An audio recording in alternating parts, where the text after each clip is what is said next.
Pharaoh asked Moses a question. He said, who is this God that I should obey him? Pharaoh said, who is this God that I should obey him? And you know that this system is ancient, and you know it's the same system that the Hebrew boys is dealing with, because Nebuchadnezzar asked a question very similar. Who is this God that's going to deliver you out of my hand? So this thing ain't limited to time. It's not limited to space. It's an old system that's still in the earth. It's a system that's built on humanism. Now we got so many people now that says they don't need God, that human is the highest standard. Sometimes I preach out in the park, right there near the square. We've been preaching out there every year. I mean, every month, so for 2 months.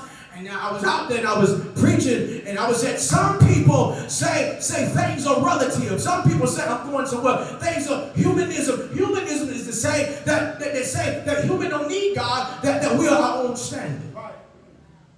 And so if that's going to be the case, if that's going to be the ideology you're going to use, then you got to ask yourself, what human? What human are you going to pattern yourself at? What human, if it's secularism, no, we're going to put value on things. What things are you going to put value on? But the system is an antichrist system. It's a system that says, no, I can do it my way. It's a system that says, I'll do it this way. And this system is commanding that men bow to it. And so here go the 3 Hebrew boys and said, I want you to understand something very clearly, Nebuchadnezzar. We want you to understand something. It ain't that we didn't hear your music. It ain't that we didn't hear your greatness. But I want you to understand something. We know a God. Yes, sir. We know that your nation is a polytheistic nation. We know that your nation, you worship all kind of gods. But the Nebuchadnezzar now is telling, but the Hebrew boys is telling Nebuchadnezzar, no, I got a relationship with a God. Not just a God, I got a relationship with the one and only. Matter of fact, if you call Moses and ask Moses, what did he say? What did he say his name was? He said, I am that I am. I just need you to go with me for a little while. I'm about there.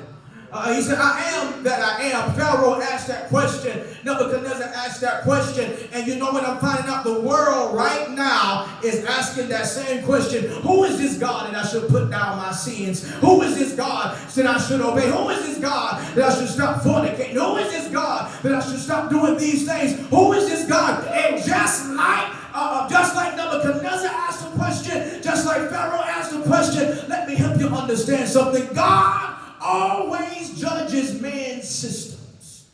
I'm going somewhere. God always judges man's systems. God always judges, because God wants everybody to know there's only one God.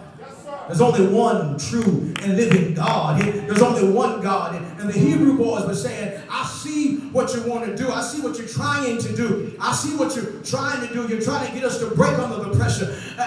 Maybe some of your circumstances right now is trying to get you to bow. Maybe depression is trying to get you to bow. Maybe fear is trying to get you to bow. Maybe whatever it is that you may be going through may be trying to get you to bow. But I got some news for you.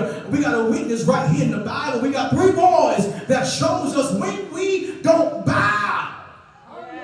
Maybe I'm preaching to myself this morning, but I got 3 Hebrew boys right here that shows us that I ain't got to bow to depression. I ain't got to bow to sickness. I remember when I was on chemo and I was sick, throwing up saying I'm healed, hurting saying I'm healed, going through saying I'm healed. I didn't feel healed, I didn't look healed, but I understood whatever God said, that's where I'm gonna be. I understood. You got to understand now. You got to understand that the only thing that's going to last in this day is just right here. I don't know what you're bowing to. I don't know what you're putting your hope to. Don't let these new angels get in your ear. Don't let these folks get in your ear that you can mix this gospel with something else. Baby, you can't mix this with nothing. This stand on its own and stand by itself. You can't giggle and dally. This is what it is. Here's what it is. And them boys said, I ain't bowing. Them boys said, I ain't bowing. I ain't bowing. I heard according to the testament of some of the early church fathers, they said that, this is what I heard, one of the stories that I heard, that when they came to get Peter's wife, to kill her, that Peter said, just remember Jesus. That Peter said, yeah, just remember Jesus. Matter of fact, when they, according to theology, according to historians, they said that Peter was crucified. And when they was going to crucify Peter, Peter said, I'm not even worthy to die like my Savior. And they turned his cross upside down. Oh man, is anybody in here that got such a commitment to Christ that even when you're faced with fire, you're faced with all these things, you said, I ain't bowing. And I just come to wake you up today to let you know that what you are seeing in the world is an old system, and we all got to come to terms with what you're going to do when it comes to you. This is real deal what's happening. This ain't no game, that's what's happening. This ain't no game. There's things that are happening in the world, and baby, you can't be sleeping this season. You can't be sleeping what's going on in the spirit realm. We got to get back to fasting. We got to get back to praying, because let me help you understand something. You may think I just came here just to I ain't trying to prove anything. If I'm doing anything, I'm just coming here to sound the alarm. I can hear the Lord saying, tell my church to get back. Tell them to get ready.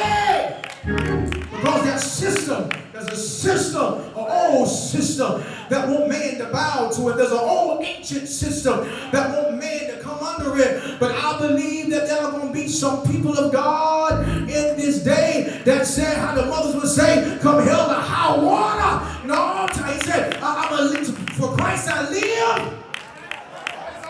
Christ I die. Yeah. You got to say that in the front of the furnace now. You got to say that, because a lot of times when we think about our walk with God, we think about it from an air conditioner building perspective. But those people right now over in Nigeria, they're losing their life for preaching the gospel. Those in China are being locked up for preaching the gospel. And so I just come to sound the alarm. I know it's youth there. I know it's youth there. But I come to tell you about some boys that wouldn't bow. About some boys that said, I ain't gonna bow. That's right. I ain't gonna bow, because here's Nebuchadnezzar saying, he said, I heard you wouldn't bow. I heard you wouldn't bow. I heard you. Don't think it's strange when they tell you you can't pray on your job no more. Don't think it's strange when they tell you don't bring the Bible in here no more. Don't think it's strange when they begin to tell you.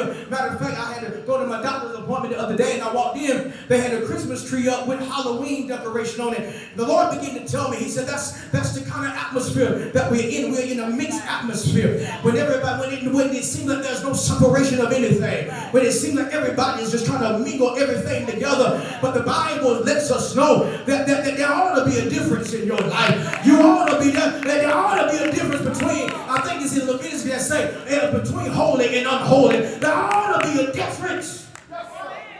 We don't hear sanctification words no more. We don't really hear them words like we used to hear. We don't really hear them words like we used to hear. But I just stopped by to tell you on the Youth Day that, baby, that listen to me. We all got to make a real decision.